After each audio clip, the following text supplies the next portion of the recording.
ఇక రోడ్డు మీద అవని నడిచి వెళ్తూ ఉంటుంది. సత్య అవనిని చూసి కారు దిగి అవని ఎక్కడికి వెళ్తున్నావు అని అడుగుతూ ఉంటాడు. జాబ్ ట్రయల్స్ కోసం వెళ్తున్నాను సత్య అని అవని అంటుంది. నీకు జాబ్ చేయాల్సిన అవసరం ఏంటి అవని అని సత్య అడుగుతూ ఉంటాడు. నేను నా కూతురు అక్క మీద భారం అవ్వకూడదు.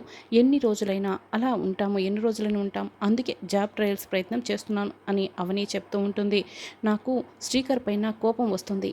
భార్యకు తోడుగా అండగా ఉండాల్సిన శ్రీకర్ భార్యని ఇలా నడి రోడ్డు మీద వదిలేయటం నాకు నచ్చట్లేదు అవని అని సత్య ఇక చెప్తూ ఉంటే, నీ శ్రేయోభిలాషిగా, నీ మంచి కోరే నీ స్నేహితుడిగా నీకు ఒక సలహా ఇవ్వాలనుకుంటున్నాను అవని అని సత్య అంటాడు. ఏంటి సత్య ఆ సలహా అని అవని అడుగుతుంది. నువ్వు శ్రీకర్ నుంచి విడాకులు తీసుకోవాలి అని సత్య అంటాడు. ఆ మాట వినగానే అవని షాక్ అవుతుంది.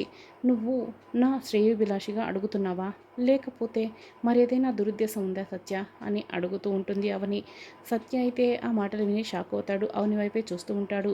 మరి అప్కమింగ్ ఎపిసోడ్లో ఏం జరగబోతుందో తెలుసుకోవాలనుకుంటున్నారా? అయితే ఛానల్ని సబ్స్క్రైబ్ చేసుకుని సపోర్ట్ చేయడం మర్చిపోకండి. Thank you for watching.